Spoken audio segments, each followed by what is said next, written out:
ಇದೆ ಹೈಜಾಕ್ ಮಾಡುವಂಥದ್ದು ಅದೆಲ್ಲ ನಡೀತದೆ. ಏನು ಮಾಡ್ಲಿಕ್ಕಾಗಲ್ಲ, ಜನ ಅದಕ್ಕೆ ತೀರ್ಮಾನ ಮಾಡ್ಬೇಕು. ಅದು ನಾವು ಅದ್ರ ಬಗ್ಗೆ ಹೇಳಲಿಕ್ಕಾಗಲ್ಲ, ಜನ ತೀರ್ಮಾನ ಮಾಡಬೇಕು. ಅದಕ್ಕೆ ನಾವು ಹೇಳ್ತಾ ಇದ್ದೀವಿ, ಹೊಸ ರಾಜಕೀಯ ಧ್ರುವೀಕರಣ ಆಗಬೇಕು, ಹೊಸ ಜನ ಬರಬೇಕಂತ ಕೂಡ ನಾವು ಅಪೀಲ್ ಮಾಡ್ತಾ ಇದ್ದೀವಿ. ಅಂದರೆ ರಾಜಕೀಯದಲ್ಲಿ ಹೊಸದು ಬರಬೇಕು, ಹಳೇದೇ ಇರಬಾರ್ದು, ಹೊಸದು ಬರಬೇಕು.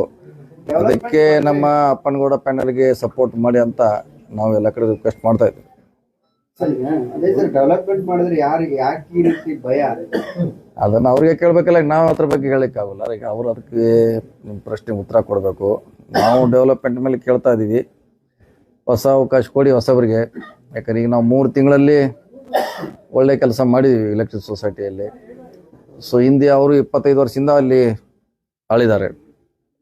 ಸೊ ಆ 25ಕ್ಕೂ ಈ 3 ತಿಂಗಳಿಗೆ ಜನ ಕಂಪೇರಿಟಿವ್ ಮಾಡ್ತಿದ್ದಾರೆ. ಈ 3 ತಿಂಗಳಲ್ಲಿ ಒಳ್ಳೆ ಕೆಲಸ ಮಾಡಿದರೆ ನಮಗೆ TC ಬೇಕಾದರೆ ಯಾರ ಮನೆಗೆ ಹೋಗೋದು ಅವಶ್ಯಕತೆ ಇಲ್ಲ, ಫೋನ್ ಮುಖಾಂತರ ಬರ್ತಾ ಇದೆ ಅಂತ.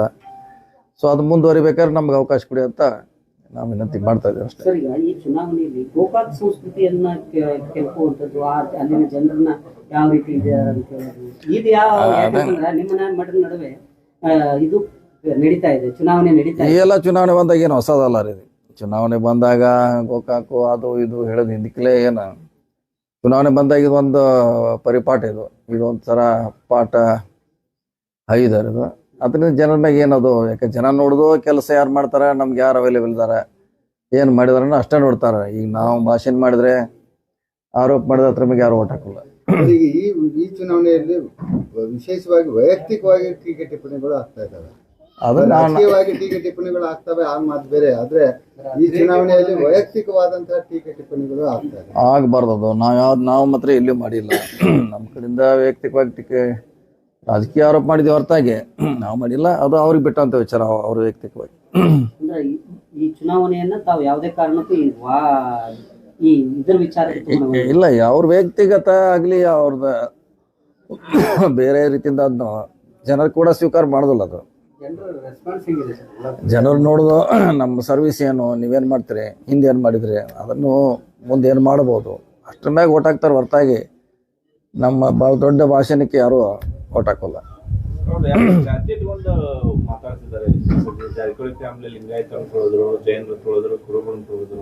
ಅದೇ ಹೇಳ್ತಿರಲ್ಲ, ಈಗ ಎಲ್ಲ ಸಂಸ್ಥೆ ಕಟ್ಟಿದವರು ಲಿಂಗಾಯತರನ್ನ ಈಗೆಲ್ಲ ಇವ್ರು ಯಾರು ಹಾಳು ಮಾಡಿದವ್ರು ಯಾರು? ಅದೇ ಸಮುದಾಯಕ್ಕೆ ಸೇರಿದವ್ರು ನಾವು ಕೂಡ ಹೇಳ್ತಾ ಇದ್ದೀವಿ. ಕಟ್ಟಿದವರು ಪಾಪ ಕಷ್ಟಪಟ್ಟು ಕಟ್ಟಿದಾರೆ ಲಿಂಗಾಯತರು.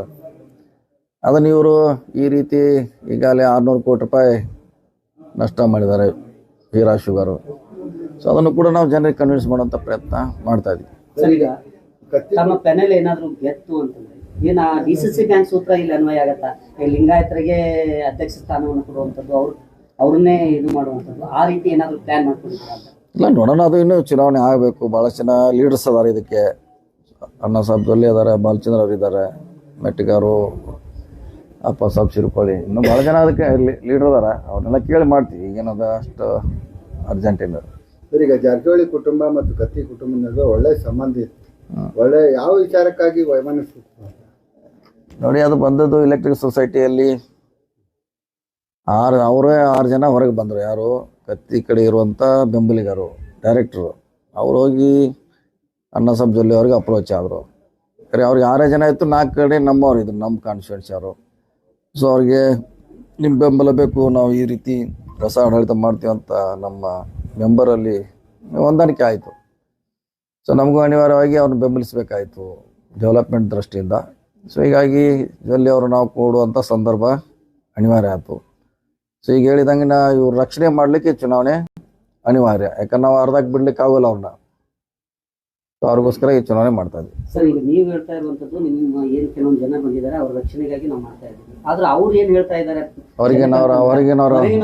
ನಮಗ್ ಕಿತ್ಕೊಳ್ತಾ ಇದ್ದಾರೆ, ನಮ್ಮನ್ನ ಇದು ನಮ್ಮ ಮೇಲೆ ಸವಾರಿ ಮಾಡ್ತಾ ಇದ್ದಾರೆ, ನಮ್ಮನ್ನ ಇದು ಮಾಡ್ತಾ ಇದ್ದಾರೆ ಅನ್ನೋ ಲೆಕ್ಕದಲ್ಲಿ ಅವ್ರು ಹೇಳ್ತಾರೆ. ನಾವು ಕೊಡೋದು ಇಲ್ಲಾರಿಗೆ ಕೊಡ್ತಾ ಇದೀವಿ. ಈಗ ಸ್ಪರ್ಧೆ ಮಾಡೋರು ಎಲ್ಲಾರು 15 ಜನ ಹುಕ್ಕೇರಿ ತಾಲೂಕಿನವರೇ ಇದ್ದಾರೆ. ನಿಪ್ಪಾಣಿ, ಗೋಕಾಕು, ಬೆಳಗಾವಿನಿಂದ ಯಾರು ಬಂದಿಲ್ಲ. ನಾವು ಅದನ್ನ ಹೇಳ್ತೇವೆ, ನಾಳೆ ಅಧ್ಯಕ್ಷರಾಗೋರು ಇಲ್ಲಿಯವರು ಆಗೋರು. ಸೊ ಅದನ್ನು ತಮ್ಮ ರಕ್ಷಣೆಗೆ ಇದನ್ನು ಡಿಪೆಂಡ್ಸ್ ಆಗಿ ತೊಗೊಳ್ತಿದ್ದಾರೆ. ಹೊರಗಿಂದ ಬರ್ತಾರೆ, ನಮ್ಗೆ ತೊಂದರೆ ಆಗ್ತಾ ಇದೆ ಅಂತ ಹೇಳ್ತಿದ್ದಾರೆ.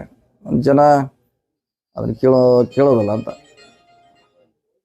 ಸರ್ ಈಗ ಇದು ಸೊಸೈಟಿ ಇರೋದು ಇಡೀ ದೇಶದಲ್ಲೇ ಇದು ಒಂದೇ ಇರುತ್ತೆ. ಒಂದೇ ಈಗ ನೀವು ಹಲವಾರು ಸಂಘ ಸಂಸ್ಥೆಗಳಲ್ಲಿ ಬಹಳಷ್ಟು ನಿಮ್ಗೆ ಅನುಭವ ಇದೆ. ಈಗ ನೀವು ಅಧಿಕಾರಕ್ಕೆ ಬಂದ್ರೆ ಏನ್ ಮಾಡ್ತೀರಾ? ಮೊದಲೇ ಅಭ್ಯರ್ಥಿ ಅಲ್ಲ, ಈಗಾಗಲೇ 3 ತಿಂಗಳಲ್ಲಿ ನಾವೇನ್ ಮಾಡ್ತಂತ ಜನಕ್ಕೆ ತೋರಿಸ್ಬಿಟ್ಟಿವಿ. ಮೊದಲು ಅವ್ರು ಟಿ ಸಿ ಕೊಡ್ಬೇಕಾರೆ 1 ತಿಂಗಳು 3 ತಿಂಗಳು 4 ತಿಂಗಳು ವರ್ಷ ಗಂಟ್ಲೆ ಕಾಯಿಸಿದ್ದು ಉದಾಹರಣೆಗಳದಾವೆ. ಈಗ ನಾವು 24 ತಾಸುಗಳಲ್ಲಿ ಟಿ ಸಿಯನ್ನು ಬದಲಾವಣೆ ಮಾಡಿ ಕೊಡ್ತಾ ಇದ್ದೀವಿ. ಸುಮಾರು 2-3 ಸಾವಿರ ಜನಕ್ಕೆ ನಿರಂತರ ಜ್ಯೋತಿಯನ್ನು ಕೊಟ್ಟಿದ್ದೀವಿ.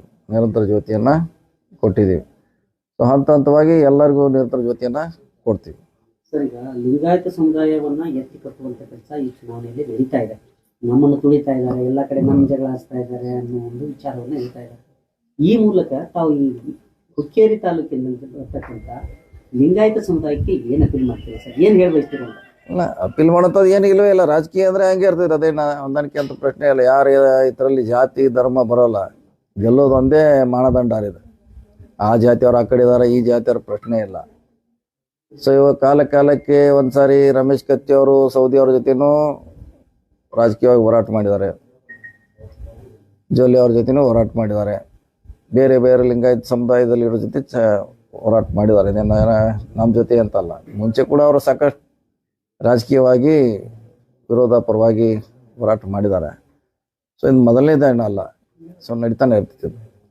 ರೆಸ್ಪಾನ್ಸ್ ಹೆಂಗಿದೆ ಸರ್? ಎಲ್ಲ ಕಡೆ ಸುತ್ತಾಡ್ತಾ ಇದ್ದೀರಾ? ನಡೀತೆ, ಚೆನ್ನಾಗಿದೆ. ನಾವು ಗೆಲ್ತಂತೆ ಆಸೆ ಇದೆ. ಆದರೂ ಅಂತಿಮವಾಗಿ ಜನ ತೀರ್ಮಾನ ಮಾಡಬೇಕು. 3-4 ದಿವಸಗಳ ಅವಕಾಶ ಇದೆ. ಎಲ್ಲ ಜನರು ಭೇಟಿ ಆಗ್ತಾ ಇದ್ವಿ, ಅವ್ರ ಸಪೋರ್ಟ್ ಕೇಳ್ತಾ ಇದ್ವಿ. ಗೆದ್ದ ನಂತರ ಗೆದ್ದ ನಂತರ ನಾನು ಗೋಕಾಕ್ ಹೋಗ್ತೀನಿ, ಅರ್ಬಂಗ ಹೋಗ್ತೀನಿ, ಅವ್ರ ಮನೆ ಮುಂದೆ ನಿಲ್ಬೇಕಾಗತ್ತೆ, ಅಲ್ಲಿ ಗೋಕಾಕ್ ಅಂತೇಳಿ ರಮೇಶ್ ಕತ್ತಿ ಹೇಳ್ತಾರೆ. ಅದು ಯಾರ ಮನೆ ಮುಂದೆ ಯಾಕೆ ನಿಲ್ಬೇಕಾಕೆ ಅವಶ್ಯಕತೆ ಏನಾದ್ರು? ಇಲೆಕ್ಷನ್ ಆದ ನಂತರ ನಾನು ಹುಕ್ಕೇರಿ ಸೀಮಿತ ಆಗಂಗಿಲ್ಲ, ಪಕ್ಕದ ಎಮ್ಕನ್ಮಡಿಗೆ ಹೋಗ್ತೀನಿ, ಗೋಕಾಕ್ ಹೋಗ್ತೀನಿ. ಯಾರು ಬೇಡ ಯಾರು ಅಂದ್ರೆ ಅದಕ್ಕೆ ತಡೆದವ್ರು ಯಾರಿಗೆ? ಅವ್ರನ್ನ ತಡೆದವ್ರು ಯಾರು ತಡೆದಿಲ್ಲ. ಅದು ಅದೇನು ಎಲ್ಲಿ ದೇಶದಲ್ಲಿ ಎಲ್ಲಿ ಬೇಕಾದಲ್ಲಿ ಹೋಗಿ ಚುನಾವಣೆ ಆಡ್ಬೋದು, ನಿಲ್ಬೋದು. ಅವರೇ ಹೊರಗಿಂದ ಒಳಗಿಂದ ಇರ್ತಾರೆ. ಈಗ ಮತ್ತೆ ಅವ್ರಿಗೆ ಗೋಕಾಕ್ ಮಾತ್ರ ಹೊರಗಿನ ಅವ್ರು ಆಗ್ತಾರೆ. ಅದಕ್ಕೆ ಹೊರಗಿಲ್ಲ ಒಳಗಿಲ್ಲ, ಇಡೀ ದೇಶದ ತುಂಬ ಎಲ್ಲಿ ಬೇಕಾದಲ್ಲಿ ಯಾರು ಬೇಕಾದ್ರು ಬಿಸ್ನೆಸ್ ಮಾಡ್ಬೋದು, ಸ್ಪರ್ಧೆ ಮಾಡ್ಬೋದು, ಅಲ್ಲಿ ಹೋಗಿ ಮನೆ ಕಟ್ಬೋದು. ಸೊ ಅದು ಅವ್ರಿಗೆ ಬಂದ್ರೆ ಒಳ್ಳೇದು. ಯಾರು ಬೇಡ ಅಂತಾರೆ? ಬಂದರೆ ಇನ್ನೂ 4 ಕೆಲಸ ಬೇಗ ಆಗ್ತಾವೆ. ಅದೆಲ್ಲ ರಾಜಕೀಯ ಭಾಷಣ ಅಷ್ಟೇ. ಮೊದಲು ಇಲ್ಲೇ ಮಾಡ್ಬೇಕಾದ ನೋಡಿ, ಅವ್ರ ರಸ್ತೆ ಹೆಂಗದಾವ ನೋಡ್ಕೊಂಡು ಬನ್ನಿ. ನಮ್ಮ ಎಮ್ಕನ್ಮಡಿ ರಸ್ತೆ ಹೆಂಗದಾವ, ಅವ್ರ ಕಾನ್ಸ್ಟಿಟ್ಯೂನ್ಸಿ ರಸ್ತೆ ಹೆಂಗದಾವ ಅವ್ರು ನೋಡ್ಕೊಂಡು ಬನ್ನಿ. ಅವರು 25 ವರ್ಷದಿಂದ ಮಾಡ್ತಾರೆ ನಮ್ಗಿಂತ ಮುಂಚೆಯಿಂದ. ನಾವು 18 ವರ್ಷದಲ್ಲಿ ಎಷ್ಟು ಡೆವಲಪ್ಮೆಂಟ್ ಮಾಡಿದ್ವಿ, ನಮ್ಮ ಕಾನ್ಸ್ಟಿಟ್ಯೂನ್ಸಿ ಯಾವ ರೀತಿ ಇದೆ ಅದ್ರ ಮೇಲೆ ಗೊತ್ತಾಗುತ್ತೆ. ಕೊನೆಯದಾಗಿ ಮತದಾರರಿಗೆ ಏನು ಅಪೀಲ್ ಮಾಡ್ಲಿಕ್ಕೆ ಬೇಕು? ಕೆಲಸ ಯಾರು ಮಾಡ್ತಾರೆ ಅವ್ರಿಗೆ ಓಟ್ ಹಾಕಿ.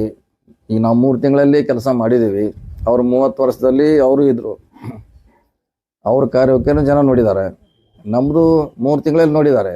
ಆ ಬೇಸ್ಮ್ಯಾಗ ನಮ್ಗೆ ಓಟ್ ಕೊಡಿ ಅಂತ ವಿನಂತಿ. ಈಗ ಅವ್ರು ಏನ್ ಹೇಳ್ತಾರೆ ಪದೇ ಎವಿ ಪಾಟೀಲ್ ಉಮೇಶ್ ಕತ್ತಿ ಅವರೇ ಸತೀಶ್ ಜಾರಕಿಹೊಳಿ ಎಮ್ಕನ್ಮಡಿ ಕರ್ಕೊಂಡು ಗಿಡ ಹೊಲಕ ಇದನ್ನ ಮಾಡ್ತೀವಿ ಅಂತ ಎಲ್ಲ ಭಾಷಣ ಮಾಡಿ ಅದು ಹೇಳಿದ್ಲ. ಈಗ ಏನದು ಕಾಲು ಹೊತ್ತವ. ಈ ರಾಜಕೀಯ ಅಂದ್ರೆ ಒಬ್ಬರನ್ನ ಮೀರಿ ಒಬ್ಬರನ್ನ ಬೆಳೆದನ್ನ ರಾಜಕೀಯ ಇದೆ. ಯಾರು ಹಿಂಗ ಮನ್ಯಾಗ ಕುಂತು ಬರೀ ಊರು ಅನ್ನಂಗಿಲ್ಲ, ಅದನ್ನ ಮೀರೇ ಬೆಳಿಬೇಕಿರ್ತೈತಿ ರಾಜಕೀಯಲ್ಲಿ.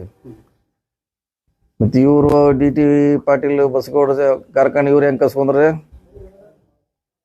ಪ್ರಚಾರ ಮಾಡಿ ಕಸ್ಕೊಂಡ್ರು, ಲಾಸ್ ಆಗಿದೆ ಅಂತ. ಅವ್ರು ಒಳ್ಳೆ ಕಾರ್ಖಾನೆ ಇತ್ತು.